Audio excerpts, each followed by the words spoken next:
क्या आप जानते हैं, हिमालय की बर्फीली चोटियों के बीच एक ऐसा मंदिर है जिसे खुद भगवान शिव ने चुना था, जहां मृत्यु भी अनुमति लेकर प्रवेश करती है। वो स्थान है केदारनाथ। ऊंचाई 11,755 फीट, चारों ओर बर्फ, सामने मंदाकिनी नदी, पीछे खड़ा है हिमालय जैसे प्रहरी। लेकिन ये मंदिर सिर्फ पत्थरों का ढांचा नहीं है, ये एक रहस्य है। कहते हैं महाभारत युद्ध के बाद पांडव पाप से मुक्ति के लिए शिवजी को ढूंढ रहे थे, लेकिन शिव उनसे नाराज थे। वे नहीं चाहते थे कि युद्ध का पाप इतनी आसानी से धुल जाए, इसलिए उन्होंने स्वयं को एक बैल, नंदी, के रूप में छिपा लिया।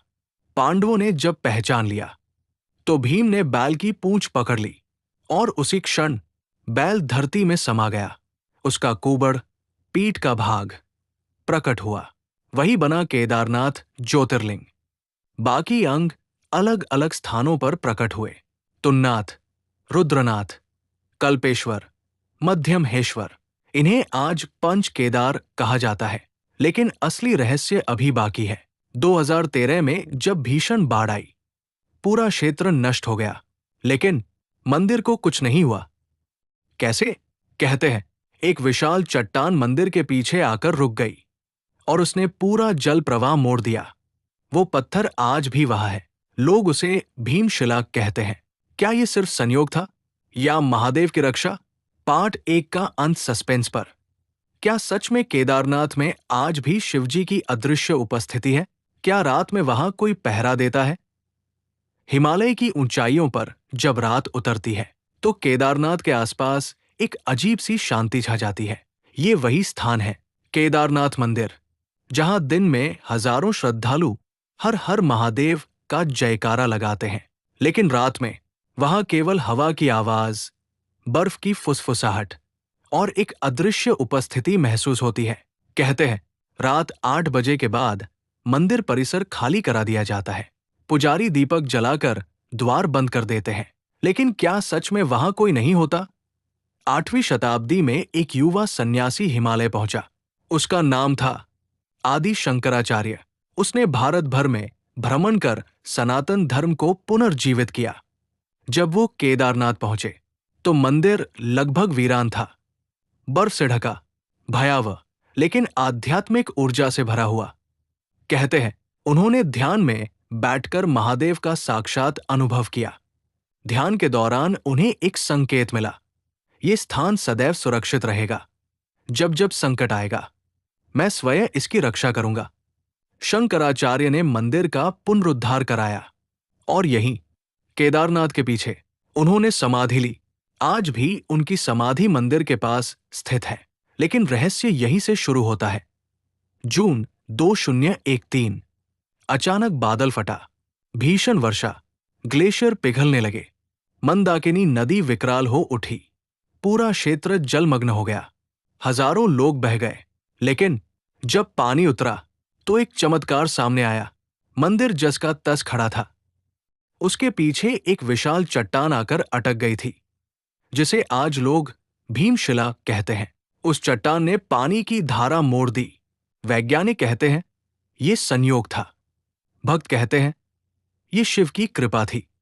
लेकिन स्थानीय लोग एक और बात बताते हैं। कुछ पुजारियों का कहना है रात के समय कभी कभी मंदिर के आसपास डमरू की हल्की ध्वनि सुनाई देती है। कभी कभी नंदी के पास पैरों के निशान दिखते हैं, जो सुबह बर्फ में दिखाई देते हैं, लेकिन किसी इंसान के नहीं लगते। एक वृद्ध साधु ने कहा था, मैंने रात 3 बजे मंदिर के पास एक तेजस्वी प्रकाश देखा। उसमें त्रिशूल की आकृति स्पष्ट थी। क्या यह कल्पना है या महादेव का संकेत? मंदिर के गर्भगृह में स्थित शिवलिंग साधारण गोल आकार का नहीं है। ये एक अनगढ़ पत्थर जैसा है, त्रिकोणीय उभार वाला। कहते हैं ये वही कुबड़ है जो बैल रूपी शिव का प्रकट हुआ था। हर वर्ष सर्दियों में मंदिर के कपाट बंद कर दिए जाते हैं, मूर्ति को ऊखीमठ ले जाया जाता है। लेकिन कई स्थानीय लोग कहते हैं कपाट बंद होने के बाद भी मंदिर के अंदर से घंटियों की ध्वनि सुनाई देती है। ये कैसे संभव है? क्या केदारनाथ सिर्फ एक मंदिर है या सच में ये वो स्थान है जहां शिव अदृश्य रूप में निवास करते हैं। क्या 2013 की प्रलय में भीमशिला सिर्फ पत्थर थी या महादेव का कवच? और सबसे बड़ा सवाल, अगर शिव यहां पहरा देते हैं तो किससे? ये रहस्य अभी बाकी है।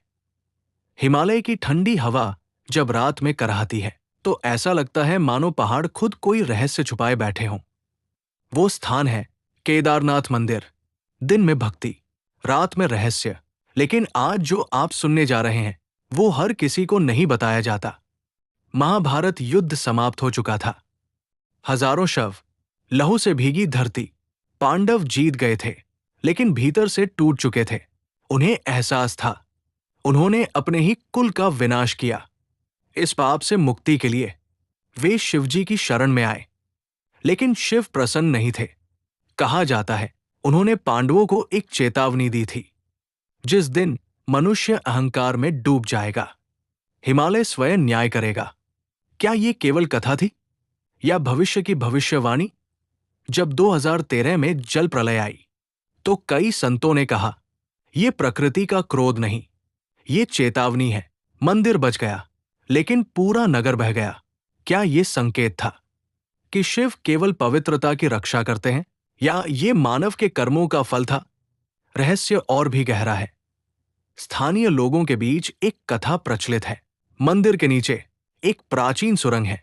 कहते हैं ये सुरंग सीधे हिमालय की किसी गुफा तक जाती है, जहां ऋषि आज भी तप कर रहे हैं। कुछ बुजुर्ग पुजारियों का दावा है बहुत समय पहले एक साधु उस सुरंग में गया था लेकिन कभी वापस नहीं लौटा।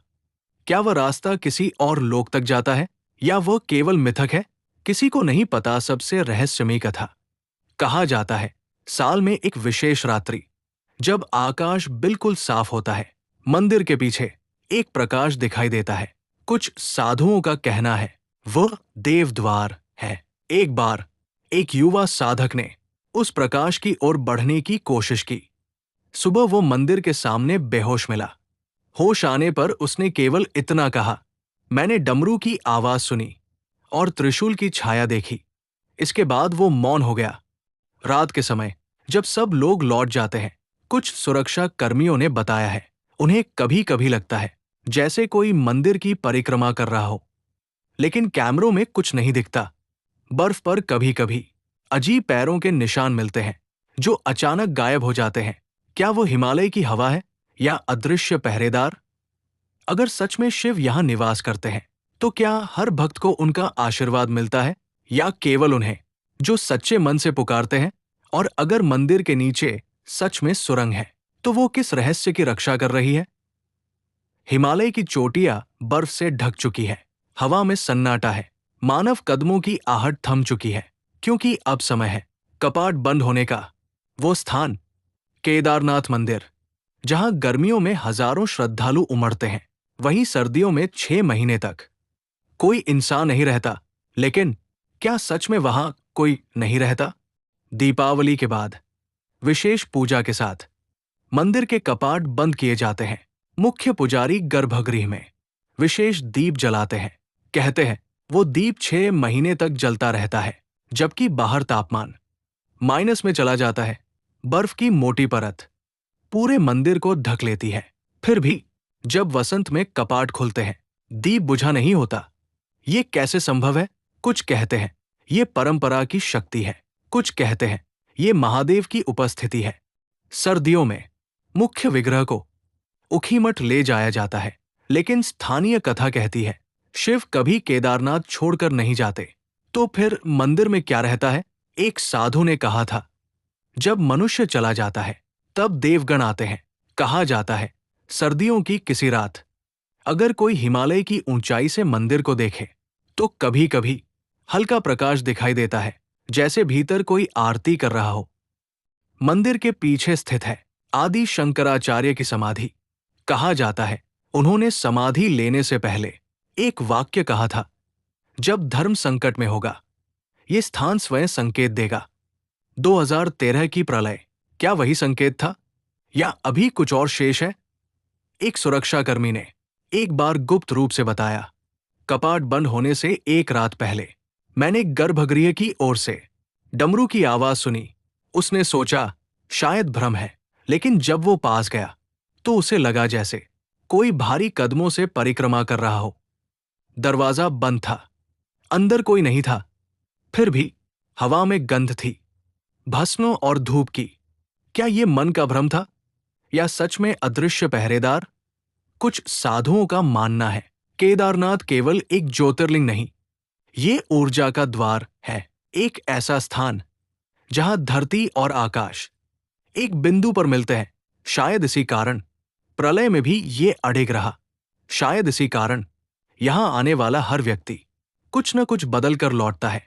हिमालय की ऊंचाइयों पर खड़ा वह प्राचीन धाम सिर्फ पत्थरों का मंदिर नहीं, बल्कि समय से भी पुराना एक साक्षी है। वो स्थान केदारनाथ मंदिर, जहां हजारों वर्षों से आस्था की अग्नि जल रही है। लेकिन आज हम उस रहस्य का पर्दा उठाएंगे जिसे केवल साधु संत संकेतों में बताते हैं। महाभारत के बाद जब पांडवों ने शिव का दर्शन पाया तो उन्होंने केवल पाप से मुक्ति नहीं मांगी। उन्होंने पूछा, प्रभु, क्या मानव जाति भविष्य में फिर ऐसा विनाश करेगी? कहा जाता है, शिव ने उत्तर दिया, जब मनुष्य प्रकृति को भूल जाएगा, हिमालय उसे याद दिलाएगा। क्या ये चेतावनी थी? 2013 की बाढ़, क्या वह केवल प्राकृतिक आपदा थी या एक संकेत? प्रलय की रात एक विशाल चट्टान आकर मंदिर के पीछे अटक गई।